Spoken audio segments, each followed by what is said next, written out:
Speaking to repeated applause from the audience in the DeKalb County town, Moore stated that his campaign has been fighting a spiritual battle, and he pledged to take off some gloves and show some truth in this campaign.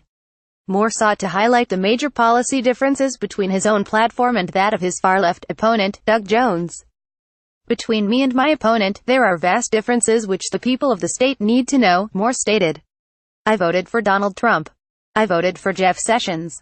He opposes President Trump's agenda and has publicly stated he would not have voted for Jeff Sessions." Moore called for the repeal of Obamacare, which he criticized as a bad healthcare system. "I want to open up the state borders for the competitive, free enterprise system," he added.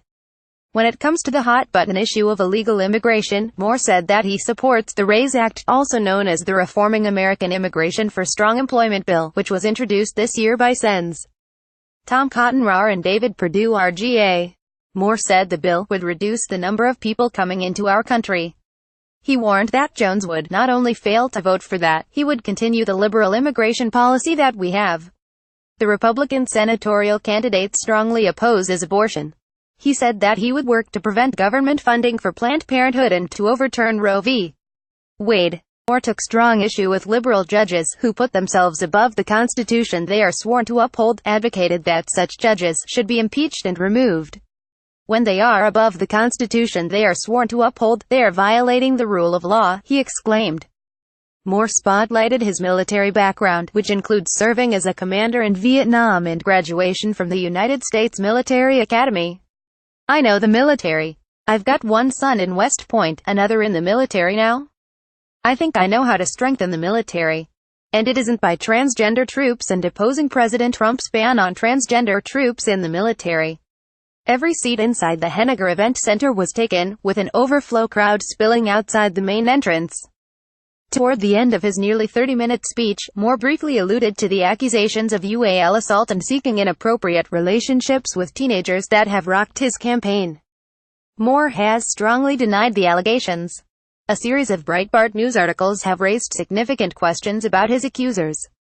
Moore implied that he believes the allegations, which he cast as malicious, false attacks, which reflect the immorality of our time, are coming from a D.C. establishment that doesn't want to acknowledge the U.S. Constitution. Moore stated, "Ladies and gentlemen, I ask myself, why am I put in this position? And I'm going to tell you. I have vowed that when I go to Washington, D.C., as a United States Senator, to take acknowledgement of the Constitution and the God upon whom it was founded."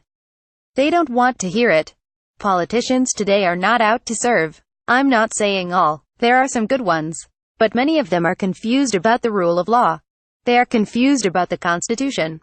Why it is there and what it is there for. And they certainly don't know how to talk about morality.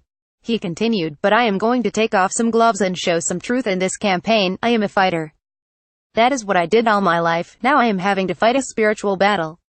Aaron Klein is Breitbart's Jerusalem bureau chief and senior investigative reporter.